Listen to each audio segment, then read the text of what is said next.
Assalomu alaykum bolajonlar. Kechagi safar ruchkalarni bir-biriga kleysiz, skotchsiz hamda eritmasdan bir-biriga nima qilishimiz kerak edi? Yopishtirishimiz kerak edi. O'shani topshiriq qilib bergan edik. To'g'rimi? Ha. Demak, hozir endi nima qilamiz? Mana shu tajribani bajarib ko'ramiz.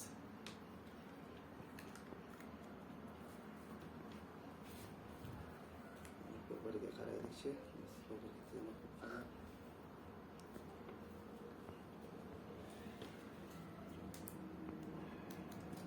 Yaxshilab qog'ozga nima qilamiz?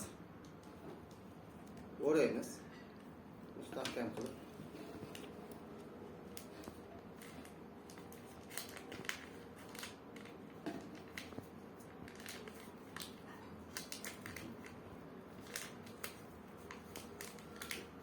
Ara bu yoqqa qaraymiz.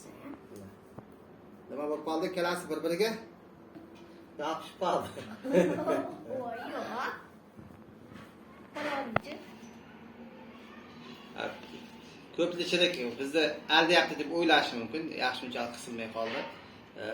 Qog'oz bilan aytmadik deb, qog'ozda aytib nima qilib qo'yish mumkin, uni yopishtirib qo'ydi, bizni aldashdi deb o'ylashi mumkin. Biz bu tomondan suramiz. Aslida buni bunday qilmaymiz. Shunday qo'limiz bilan mahkam qisamiz. Hamda nima qilamiz? Mana bu joyga qo'limizni olib turib bitta uramiz. Hamda qog'ozni nima qilamiz? Ajratib tashlaymiz.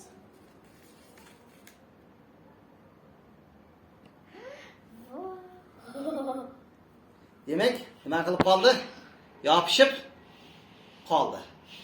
Demak, biz buni nima qildik? Qattiq kuch bilan urganimiz uchun kinetik energiyamiz qizishi natijasida ikkalasi o'zaro bir-biriga nima qilib qoldi? Yopishib qoldi. Mana bir narsani osib qo'ysak ham bo'ladi. Ko'taradi. Olsa bo'ladimi? Olsa bo'ladimi? Olsa ham bo'ladi. Buni ham nima qilsak bo'ladi? Bajarib ko'rsak bo'ladi. Ko'rdingmi? Nima bo'ldi? Fokus bo'ldi. Demak, like bosib qo'yinglar. Sizlarga yana ham qiziqarli bo'lgan tajribalarni qilib ko'ramiz, ko'rsatib boramiz.